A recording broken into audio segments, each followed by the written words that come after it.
O Edu tá certo. A polícia age perversamente contra os despossuídos, os bestializados e aqueles que, por sua condição, são compelidos a cometer delitos. Em seu último artigo publicado na revista Veja, o jornalista José Roberto Guzzo descreveu o que vem a ser a lenda da inocência dos criminosos.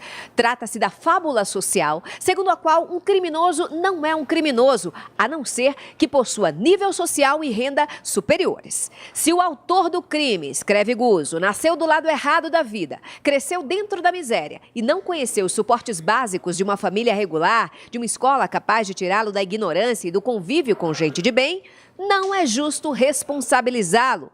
Em outras palavras, bandido pobre não seria bandido, mas vítima da sociedade. Então, se a culpa é da sociedade, somos todos culpados pela violência. E o jornalista adverte, nada como culpas coletivas para que não haja culpa alguma, para que todos ganhem o direito de se declarar em paz perante a própria consciência. Segundo José Roberto Guzzo, a moda do momento é escandalizar-se com a proposta da redução da maioridade penal. A crítica do colunista aos críticos da PEC é certeira.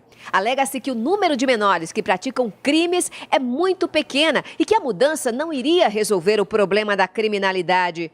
Quem está dizendo o contrário? O objetivo da medida é punir os delitos que hoje ficam legalmente sem punição, nada mais. Também é verdade que os crimes não vão desaparecer com nenhum tipo de lei e nem por isso se elimina o Código Penal. Brilhante Guzzo. Assim como não se pode atribuir a violência aos pobres, não é justo isentar criminosos de culpa por sua origem humilde. A violência não nasce necessariamente da pobreza, como reza o imaginário social de esquerda. Ela é condição inerente aos seres humanos, de abastados a desvalidos. Mas a violência se retroalimenta do descaso do Estado, da inoperância da polícia, da tolerância da justiça. Impunidade. Esse é o combustível da violência. Será que tem alguma relação direta com o fato de que na Suíça ninguém passa fome? De que lá não existe miséria, desigualdade social, má distribuição de renda, corrupção? Será que tem alguma relação com o fato de que lá ninguém vê um filho passando fome, morrendo, porque não tem uma caixa de leite pra dar pro moleque não morrer de fome? Você acha que alguém gosta de ser criminoso? Você acha que valeu a pena? Valeu muito. Você tá preso aqui agora? Daqui 3 meses ou 3 anos eu saio, sou de menor, dá nada. Fera, você acha que não tem uma relação entre onde existe condição pra se sobreviver não existe crime? E pobre não é ladrão. Pobre pode ganhar 150, 180, mas não sai como vocês, enfiando o cano nos outros, roubando, estuprando e matando. É diferente uma coisa da outra. Ok, tal. É fácil se orgulhar de uma honestidade que nunca foi posta à prova, né? Eu queria te ver lá, Tiriça, pra ver onde você enfiar essa merda do teu senso de justiça.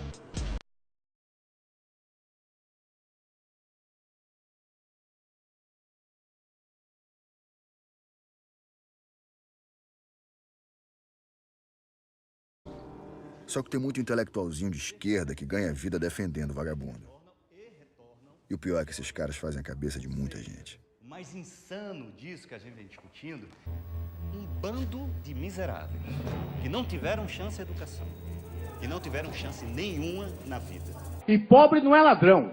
Pobre pode ganhar 150, 180, mas não sai como vocês, enfiando o cano nos outros, roubando, estuprando e matando. É diferente uma coisa da outra. Eu não posso achar que o lugar de um jovem, mas ele é um monstro, ele fez isso, ele fez aquilo. Quero disputar todos eles. A questão é, o que muda você colocado num presídio? Por que não cumpre o Estatuto da Criança e do Adolescente? Quando Vitor decide entregar o aparelho, é atingido na cabeça. O assassino, que tinha 17 anos na época do crime, foi apreendido e levado para a Fundação Casa. A notícia de que ele agora pode ser colocado em liberdade. Ele continua impune. 2 anos pela morte do meu filho significa absolutamente nada. 16 anos de idade e desde os 14 envolvido com tráfico de drogas. Você acha que valeu a pena? Valeu muito. Você tá preso aqui agora? Daqui 3 meses ou 3 anos eu saio, sou de menor, Danado. Eu ainda defendo um processo de anistia. Pegar um jovem que está no crime e dizer o seguinte: olha, você tem uma chance de sair do crime agora. Larga o crime, que você entra num projeto social bancado pelo governo. Não atirem. Vocês só podem atirar a partir do momento que vocês forem alvejados. Vocês não têm uma arma para atacar. Vocês têm uma arma para se defender. Então, esses artefatos de estourar pneu. Eu acho isso um absurdo. Eu acho isso um absurdo. Por quê? Porque se você coloca um artefato desse na estrada e a pessoa em alta velocidade, ela passa, estoura um pneu e capota e morre, ainda que ela tenha droga dentro do carro, a gente não tem pena de morte no Brasil.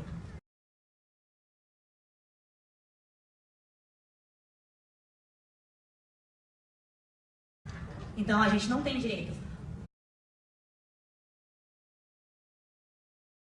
A questão dos disparos, eu acho que vocês não estão autorizados. Se não conseguir pegar, deixa embora. Avisa o pessoal da frente. Não coloquem a vida de vocês em risco, nem a vida de terceiros em risco, para pegar um criminoso.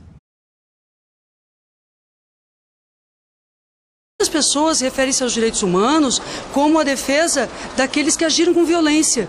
Jamais. Os direitos humanos significam a paz, o respeito aos povos e significam, sobretudo, a não violência.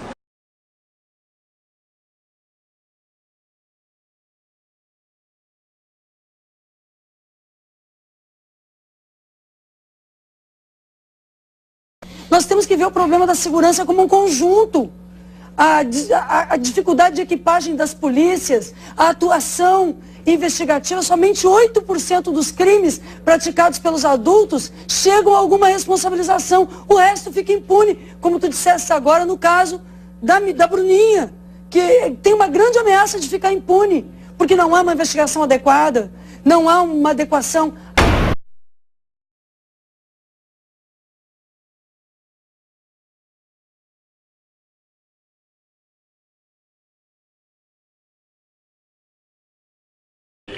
Vamos só explicar o que está acontecendo aqui para você.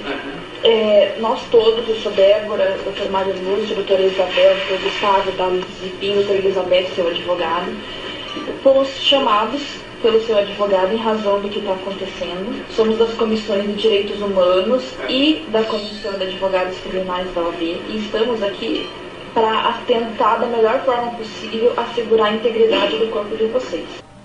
A cabeça do cara, né, cara? Você tem alguma passagem? Não, senhor. Tá. Tem isso que busca, rapaz. A partir daquele momento ali, a nossa vida foi uma desgraça, cara. Pode, se acalme, cara. Se acalme. Nós estamos aqui para te ajudar. Você quer uma água? Tem uma geladeira? Doutora, precisa de câmera, eles vão tirar da gente. Tá tudo certo. Pode se acalmar aí, certo? Que a gente vai precisar de você com bastante calma, porque senão não esquecemos nenhum detalhe.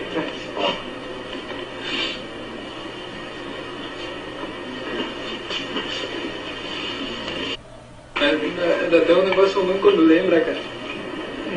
Daí no meio do mato, né? Tipo, eu peguei e fui indo, sabe? Algemado. Hã? Algemado. Sim, tava algemado. Ainda apertado. Só nos pés que não, pra andar ou os pés também? Não, daí eles pegaram e tipo meio que tiraram do pé. Algemada nos pés e nas mãos. Até aí não houve mais agressões.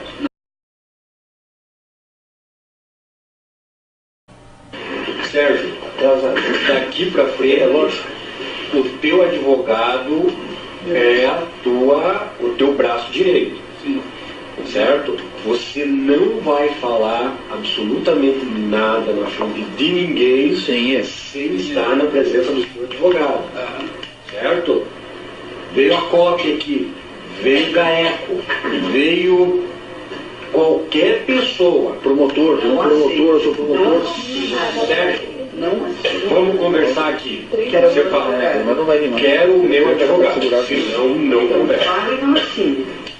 Certo? Agora você tem aqui é teu braço direito, teu melhor amigo está aqui. Então, qualquer nome que venha à tua cabeça. Qual é o nome do teu advogado? Não. Então, é bom saber, né? Rodrigo... Então, Roberto Rolim. Roberto Rolim. Eles não deixam o cartão. Mas você tem que saber Roberto Rolim. na minha cabeça. Roberto Rolim. Roberto Rolim. Não, esse nome não adianta nem se marcar na mão que vai fazer. Novembro de 2003, 2 jovens namorados são brutalmente assassinados na Grande São Paulo. A moça é violentada por vários dias antes de morrer. A polícia descobre que um menor de idade, apelido Champinha, comandou tudo. Novembro de 2013, Champinha tem 26 anos e até hoje está internado.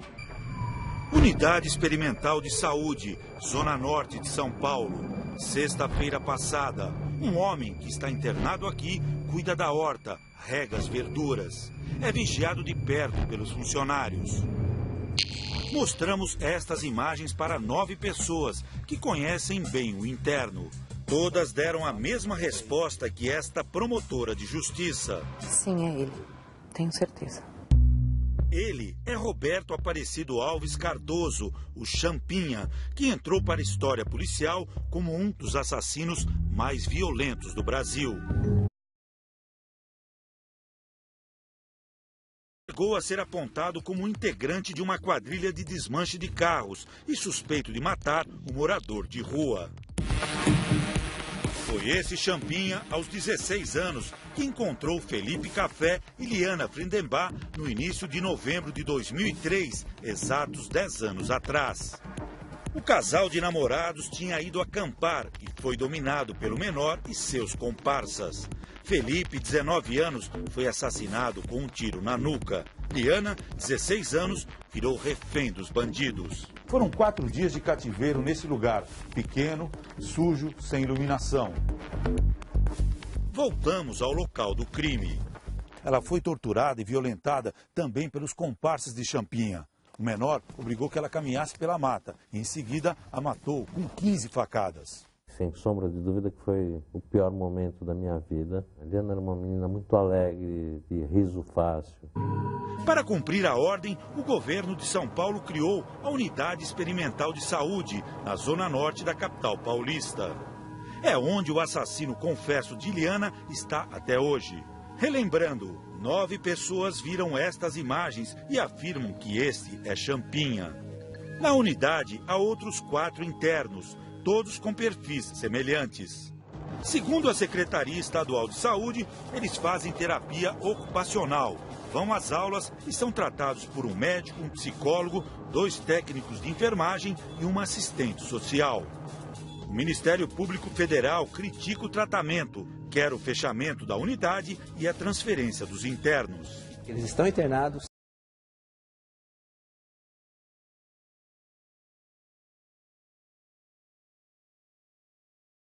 O Ministério Público Federal critica o tratamento, quer o fechamento da unidade e a transferência dos internos. Eles estão internados, sem previsão para sair e sem tratamento de saúde adequado.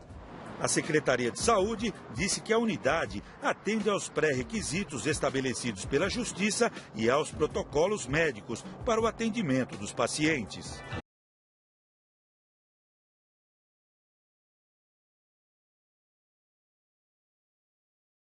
Um menor que estava fazendo pequenos furtos na área do Flamengo, no Rio de Janeiro, foi por um grupo chamado Justiceiros da Moto, surrado, muito surrado, depois de colocarem ele nu e ainda colocaram praticamente uma coleira nele de uma bicicleta que precisou do bombeiro para serrar. E nós estamos aqui para veementemente protestar contra isso. Mas criar justiceiros, meninos da classe média, para fazer um julgamento desse a um menino pobre que realmente ali praticava pequenos furtos.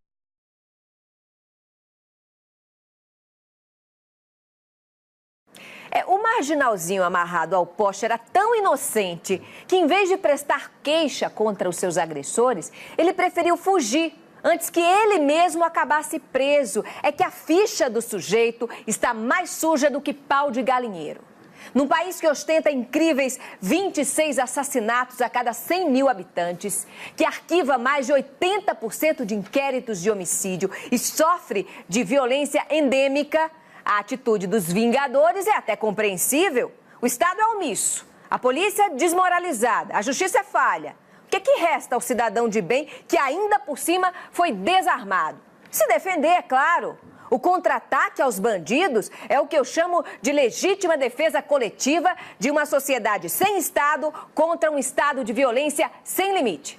E aos defensores dos direitos humanos que se apiedaram do marginalzinho preso ao poste, eu lanço uma campanha. Faça um favor ao Brasil. Adote um bandido. O Sindicato dos Jornalistas Profissionais do município do Rio de Janeiro divulgou nota de repúdio às declarações de Raquel. Afirma que houve violação dos direitos humanos e do Estatuto da Criança e do Adolescente.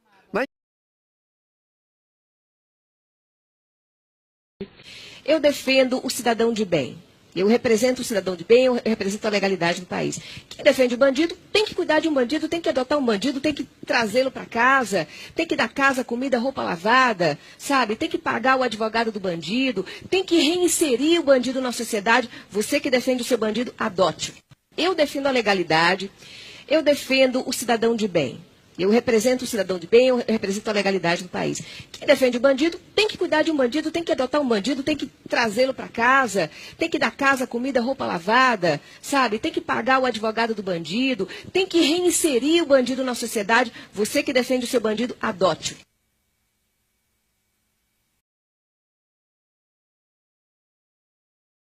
Aqui. Se chega um traficante e um policial a um hospital, quem a equipe médica deve atender? E se esse traficante está numa situação muito pior do que o policial? Quem vocês acham que a equipe de emergência deve atender? O policial ou o traficante? Vocês podem se deslocar. Vamos lá? O policial está do lado de lá, o traficante do lado de cá. O traficante, como mostra ali na cena do filme, é o que está na situação mais grave. Eu tinha pensado nisso também, falei, eu vou ficar do bem aqui. Eu vou chamar mais uma pessoa, então, para explicar pra gente como é que essa dinâmica vai funcionar. A Miriam está se deslocando, ela ainda quer ficar no meio do meio. E